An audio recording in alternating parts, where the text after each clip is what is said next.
sa Papa Dudut Stories, ikaw ay hindi nag-iisa.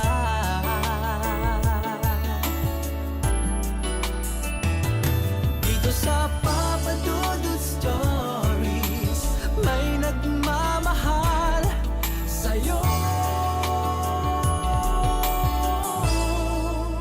Papa Dudut Stories,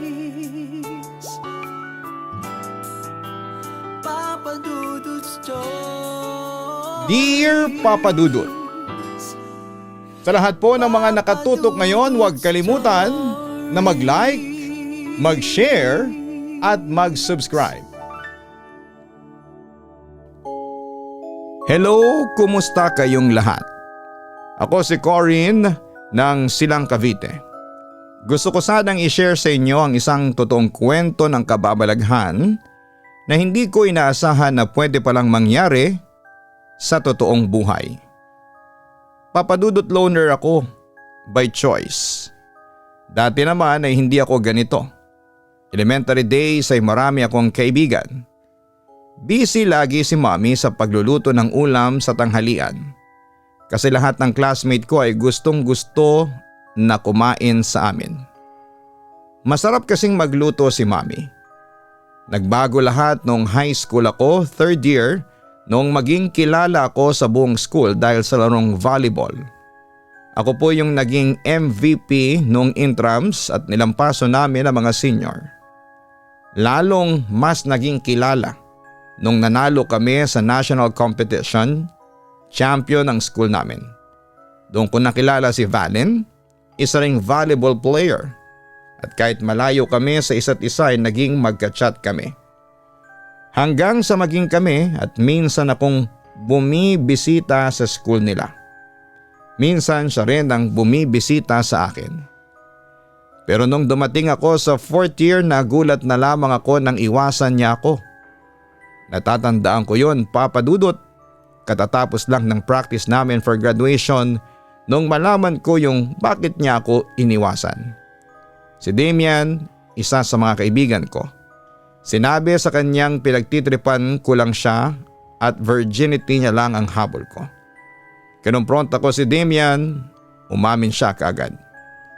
Hindi ba totoo naman, Corinne? Ang layo-layo kay Jesslyn ni Valen. Paano mo nagustuhan ang manang nung babaeng yun? Sabi pa ni Damian. Dahil dito ay hindi ko napigil ang suntukin sa mukha si Damian na siyang naging dahilan noon para mapatawag ako at si Mommy sa guidance office. Mas lalo ko nainis noong sabihin ng counselor na dahil lang sa babae mananakit na ako ng kaibigan. Ang higpit ng hawak ni Mommy sa braso ko noon. Gusto ko sanang isagot na, sir, mahal ko yung sinasabi niyong babae lang. Mahal ko at hindi lang simpleng crush. Kaso si Mommy ayaw ng diskusyon kaya tinikom ko na lamang ang bibig ko. Kaya nang paglabas ng office niyakap ako ni Damian. Nagsorry siya kaya lang natabunan ako ng galit. May kapatid kang babae, tandaan mo ito, Damian. Mangyayari sa kanyang ginawa mo kay Valen. Mas malala pa. Mabubuntis tapos iiwanan ng nakabuntis sa kanya. Tinawanan ako ni Damian. Pinaalala niya yung second year na kapatid niyang babae na bunso. Dadalawa lang kasi sila at babae rin ang hanap. Yes, tomboy daw ang kapatid niya. Pero hindi pa rin ako nagpatinag na mag-iwan ng sumpa sa kapatid ni Damian. Ayun nga, Papa Dudut, 1 week after graduation, kalat na kalat sa buong lugar namin yung bunsong kapatid ni Damian, buntis. That night, nasa bahay si Damian lasing at umiiyak. Kinarma na raw siya, nadamay pa ang kapatid niya. Nakaramdam ako ng saya. Ang saya-saya ng pakiramdam ko kasi nakabawi na ako. Naibawi na ako ng tadhana. Akala ko kasi tadhana Then unang araw ng college life ko, tinext ako ni Mommy. Nagbigti daw ang kapatid ni Damian dahil sa labis na kahihiyan sa nangyari sa kanya. Wala pa rin sa akin.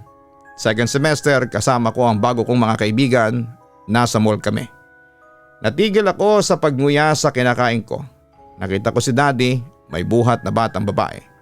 May nakahawak na ibang babae sa braso niya. Lumabas ako ng mall, tinawagan ko si Mommy at umiiyak na ako.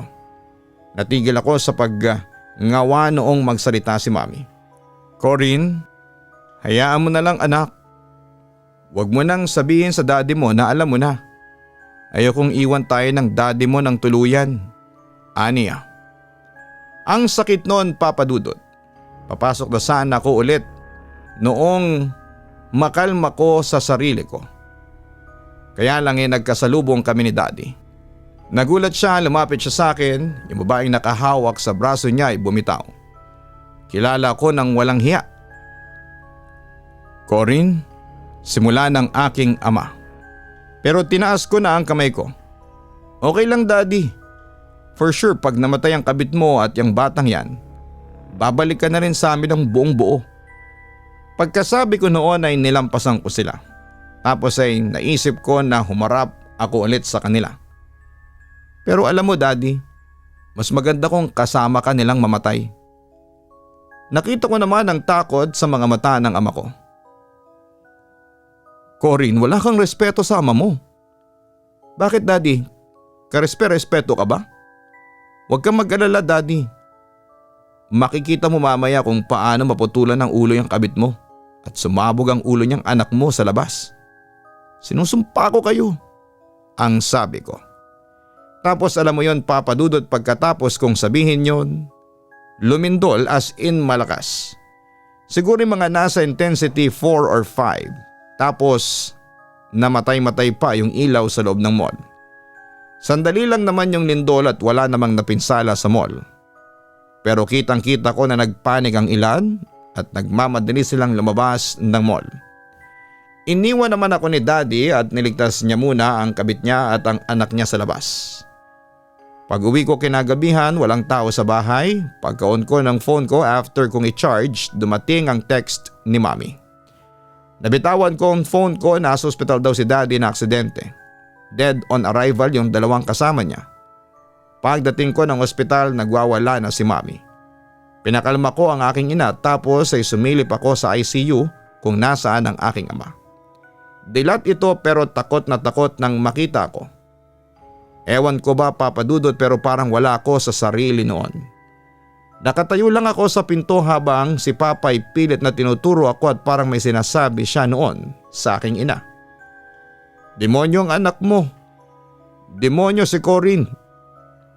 Makalipas ang isang oras, binawian na ng buhay si daddy. That night naulila na ako sa magulang. Kasabay mawala ni daddy yung inang meron ako. Hindi siya namatay physically pero naging parang robot na lang si Mami. Lolo ko nang sumusuporta sa aming mag-ina. Mas gusto ko yon kesa gastusin namin yung naiwang pera ni daddy. Hindi naman para sa amin yon. Para sa anak niya sa labas at sa kabit niya sana. Samantala Papa Dudut, inuwi ni Lolo si Mami sa Batangas tapos ako ay naiwan sa Silang. Pero hindi nagtagal ay binenta na rin namin ang bahay namin noong sabihin ko kay Lolo na ayaw kong ako lang doon. May isa akong tito na may unit sa Espanya sa Manila. Wala naman siya sa bansa that time kaya sabi ni Lolo na ako na lang ang tumira. 2 months ko pa lamang doon nang may makaaway ako. Nagmamadali ako papunta sa OJT ko. Pagsakay ko ng elevator ay solo ko pa. After 2 floors may sumakay na 2. Yung isa ay bata, mga nasa 4 na taong gulang.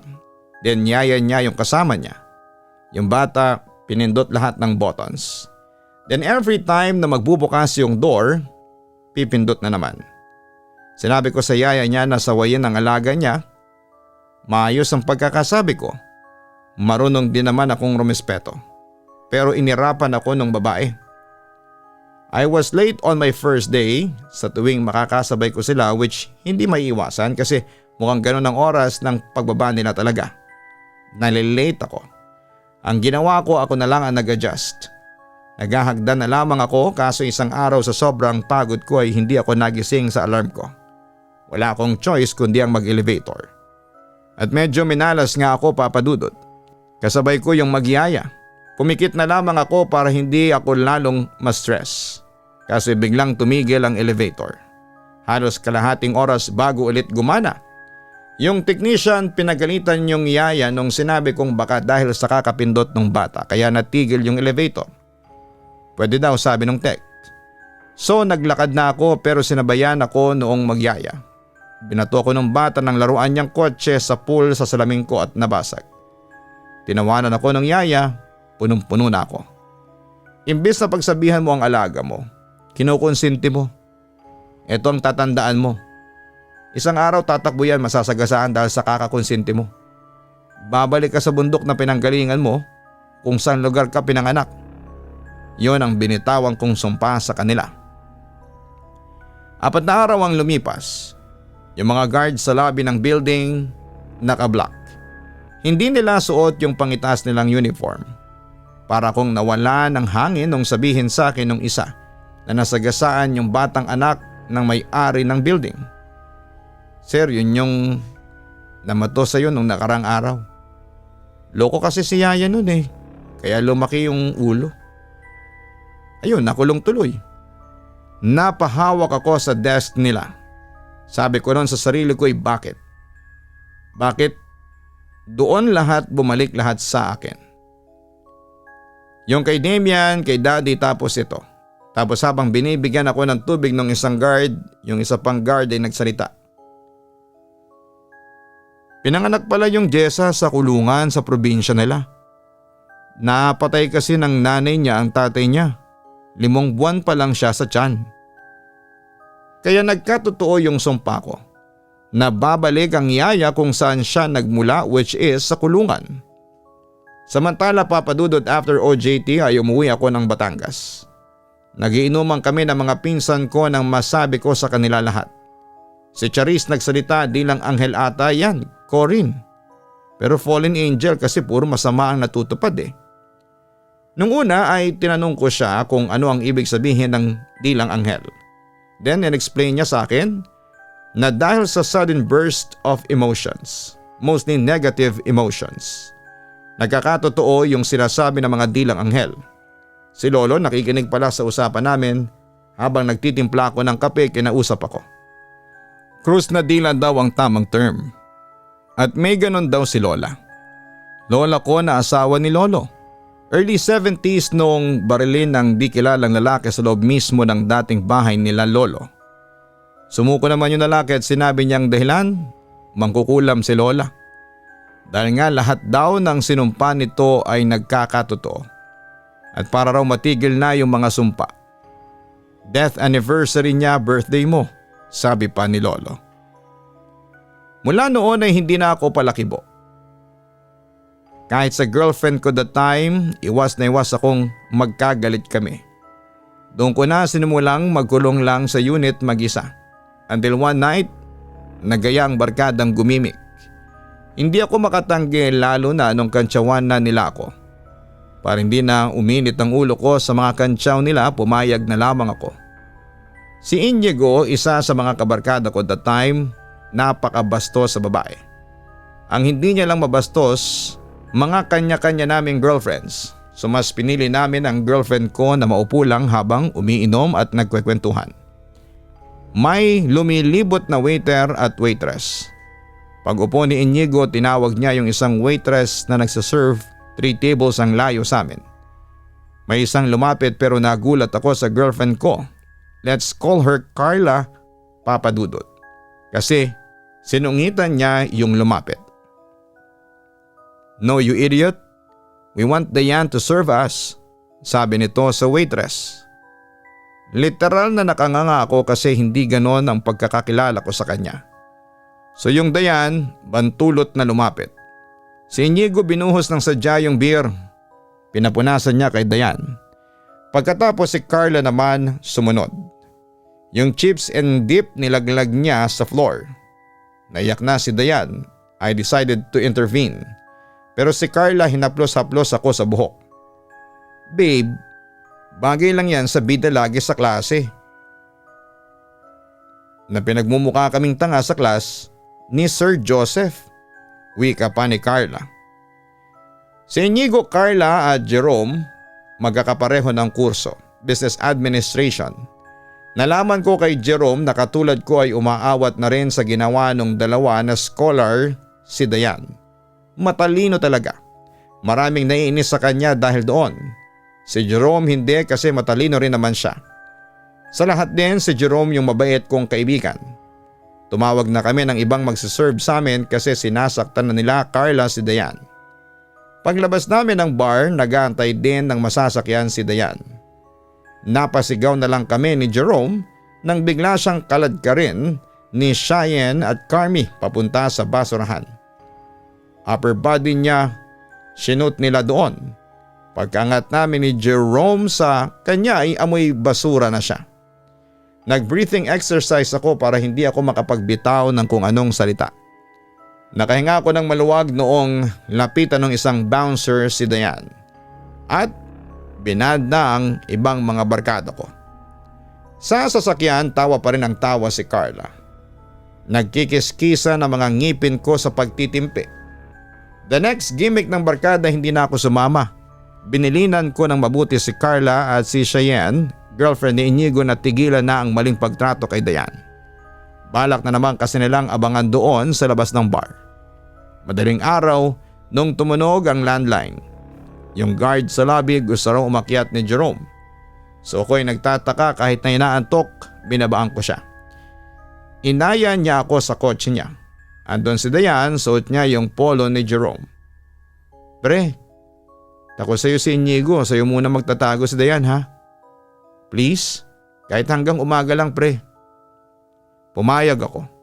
Yung elevator sa parking lot ginamit namin kasi ang awkward ng suot ni Dayan pag sa lobby kami daraan. Pagpasok sa unit, iyak siya ng iyak. That moment nasabi ko na para siyang si Mommy. Kaya magaan ang loob ko sa kanya. Nilabasan ko ng damit ni Mommy si Dayan. Ginagamit niya yon kapag bumibisita sila ni Lolo, kaya may damit si Mommy doon. Hinintay ko siya sa living room na matapos maglinis ng katawan. Nagdadrag sila pre. Silang lahat. Kaya nila nagawa yan. Simula pa ni Jerome. Kahit may ideya na ako kung anong nangyari, kunwari takang-taka ako. Inabangan nila sa dorm, hindi sa bar. Dinala nila sa bahay nila Terence. Susunduin ko sana si Carmi Kaso nung tinawagan ko siya, sabi niya nandun sila kina Terence. Pagdating ko, sabog na sila. Ubad na si Dayan. May masking tape sa bibig. Nakatali ang kamay at paa nasa ibabaw ng mesa. Inaano siya ni Terence, Inigo at Saldi pare. Ang bababoy nila. Kwento ni Jerome sa akin. Tinanong ko kung ano ang ginagawa ng mga babae, lalo na si Carla. Binivideo niya pare. Mawawala ng scholarship si Dayan for sure. Binigay niya sa akin yung phone ni Carmi. Girlfriend niya si Carmi, maraming video, pero ang pinanood niya sa akin ay yung nasa dulo. Okay pa si Dayan, maayos pa ang damit. Kaya lang ay parang may confession siyang sinabi sa video. Hindi ako psych student pero alam kong napilitan lamang siyang sabihin yon. May binabasa rin siya. Gusto kong magpatira kay Inigo. Sa lahat ng boys sa barkada nyo. Gusto kong tinitira ako habang nanonood sila, Cheyenne. Gusto ko rin sabay-sabay kayo. Naibato ko ang phone ni Jerome. Pinuntahan ko si Dayan sa banyo, kinato ko, walang sagot. Nakiusap ako pero wala pa rin. Hinanap ko yung master key, pagbukas ko ay nasa bathtub na siya, laslas ang pulso. Binalot lang namin siya ni Jerome ng kumot sabay dala sa kanya sa ospital. Hindi ko alam ang gagawin. Hindi ko alam kung sinong tatawagan bukod sa dalawang kaibigan niya na kapwa niya rin scholar. Wala raw means of communication si Dayan sa parents niya sa Iloilo. Sulat-sulat lang. Sa liblib na part kasi ng Iloilo nakatira ang parents niya. Matatawagan lang siya pag lumuwas sa city ang parents niya. Once in a month lang yon pag magpapadala ng kaunting allowance kay Dayan and kapapadala lang nila last week. Hindi ko alam kung bakit ko tinawagan si Mami, hapon na siya kinabukasan dumating. Kasama niya si Lolo. That night bumisita sila Carla, habang kinakausap pala ako ni Carla, binubugbog na si Jerome sa parking lot. Mabuti si Angela at Mitch, mga kaibigan ni Dayan, nakita yon. Kasama ko si Lolo na pumunta sa parking lot. Pagkakita sa akin nila Terence, tumigil sila Pagapang na lumapit sa akin si Jerome. Maganang mukha niya at dumating na rin sina Carla. Dinuro ko sila. Now I know. Totoo ang usapan sa university. Kaya lang kayo nakapasa noong first to third year dahil nababayaran nyo ang mga professor. Now I know kayo yung embodiment ng spoiled brats. Adik, rapist, bully tapos mga bobo. Galit kayo kay Dayan kasi ginagamit niya ang utak niya. Dahil may utak siya. Hinahawakan ako ni Lolo sa balikat pero pumipiksi lang ako. Yung dugo ko nasa bunbunan ko na. Dahil sa drugs natusta na yung utak nyo. Tapos magagalit kayo dun sa tao kasi matalino. Binugbog nyo na nga, ni-rape nyo pa, vinidyo nyo pa. Pati tropa nating nagpapakatao lang. Wala kayong patawad. Itaga nyo sa bato, sinusumpa ko, di kayo makakagraduate. Maubos ang kayamanan ng mga pamilya ninyo pero hindi kayo makakagraduate. Yung pambababoy nyo dun sa tao, kulang ang mga buhay nyong kapalit. Habang buhay kayong magdurusa. Yon ang sumpang binitawan ko sa lahat. Ang nakakatakot ay biglang kumidlat at kumulog pero sa place lang namin. Tapos natamaan pa yung isang poste ng ilaw. What the heck? Corinne, may sa demonyo ka ba? Natatakot na wika ni Carla sa akin. Demonyo ko sa mga taong demonyo. Wika ko. Napansin ko papadudot na nagbago noon ang boses ko. Parang nanggaling sa kailaliman ng lupa.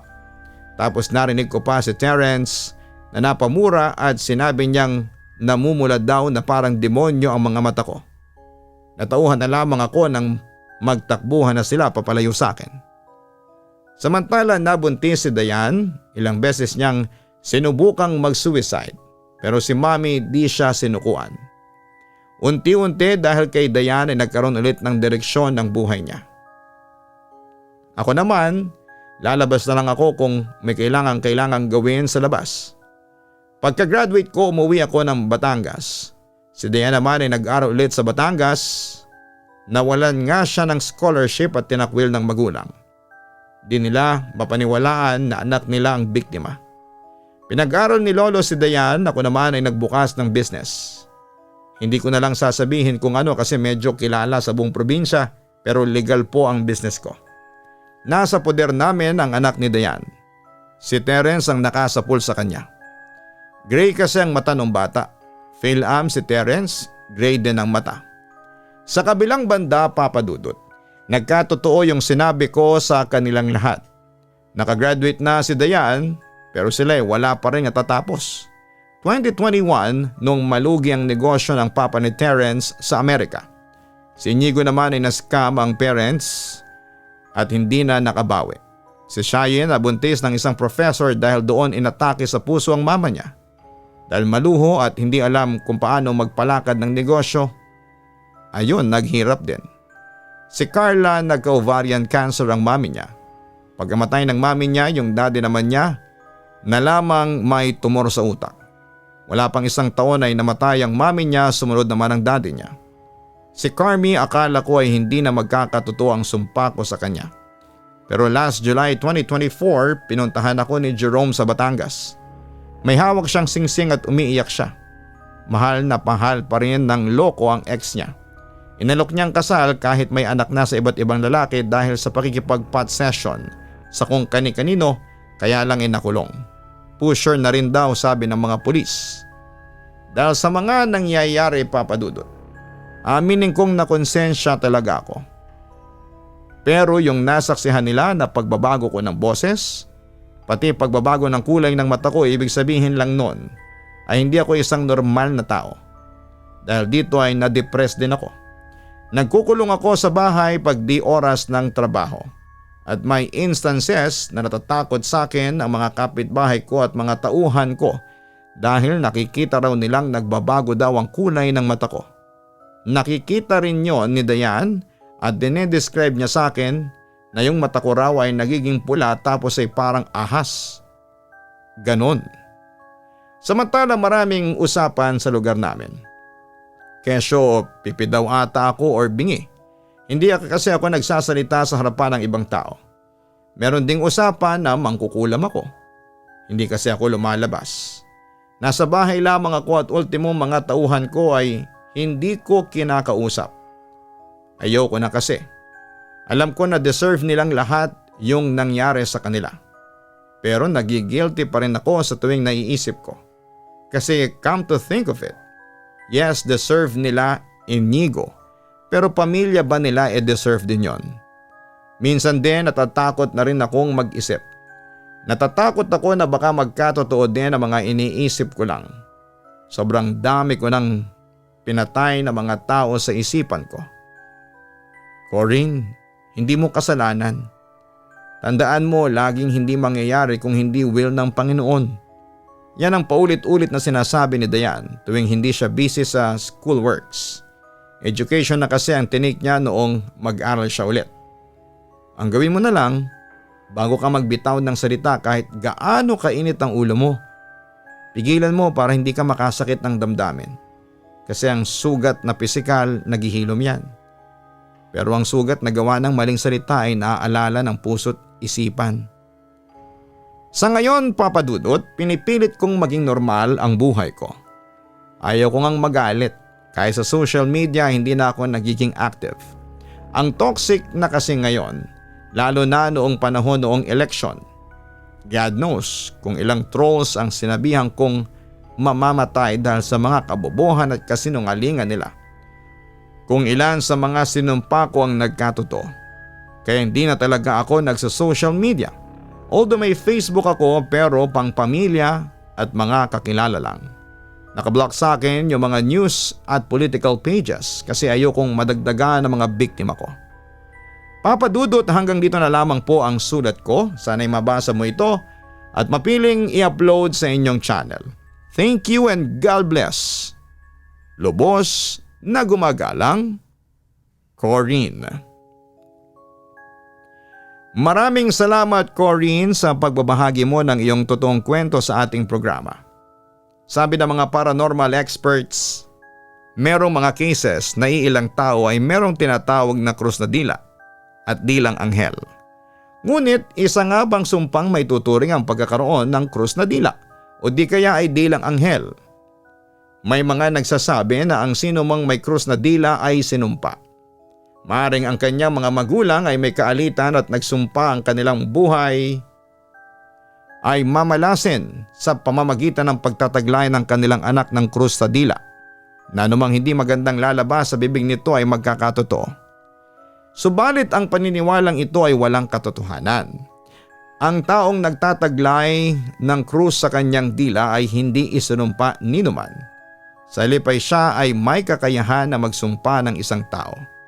Hindi rin siya pinanganak na malas. Siya ay gifted. Siya ay pinagkalooban ng isang katangian na bagamat nakakatakot tulad ng pagkakaroon ng third eye, ay kakayahan niyang maibulalas ang mangyayari sa hinaharap. Ay makapagbibigay ng babala. Kung ang krus sa kanyang dila ay magagamit niya sa tama, siya ay magiging kapakipakinabang sa pagsasabi ng hinaharap. Subalit kung ito ay gagamitin niya para sumpain ang kanyang kapwa, ang kakayahang ito ay palalakasin lamang ng kapangyarihang nagmumula sa dilim. Kapag ganito ang nangyari, ay magsisimula niyang kamtin ang mga kamalasan. May balik sa kanyang bawat sumpa na bibitawan niya. Hindi man niya ito maramdaman kaagad, ay may katiyakan na siya ay mapapahamak. Kung ang krus na dila naman niya ay kokontrahin niya sa pamamagitan ng pagdarasal at pagbibigay babala sa mga tao, ang kanyang kakayahan ay palalakasin ng kapangyarihang nagmumula sa liwanag.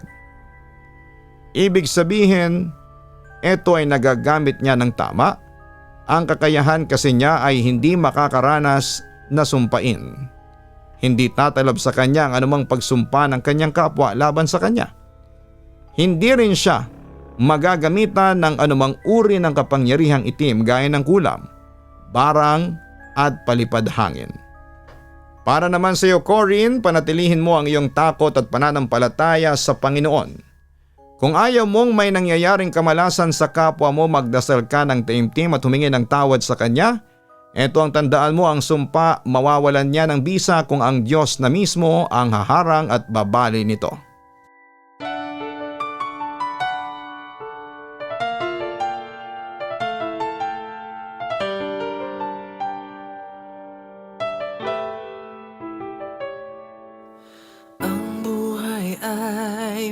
mahiwaga, laging may lungkot at saya. Sa Papa Dudut Stories, laging may karamay ka.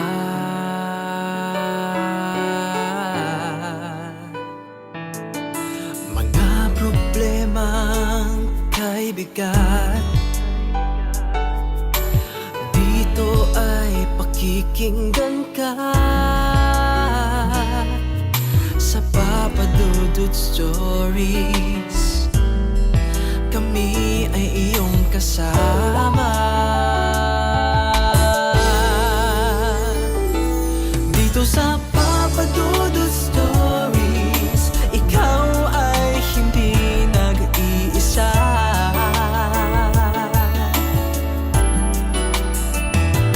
Dito sa Papa Dudut Stories, may nagmamahal sa'yo. Papa Dudut Stories, Papa Dudut Stories,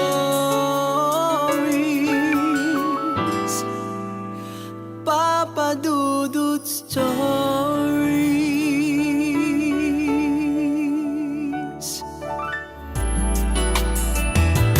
Dito sa Papa Dudut Stories, may nagmamahal sa'yo. Papa Dudut Stories, Papa Dudut Stories. Hello mga ka-online, si Papa Dudut po ito. Nag-enjoy ka ba sa ating kwento ngayong araw? Huwag kalimutan na i-share, mag-like at mag-subscribe. Maraming salamat po.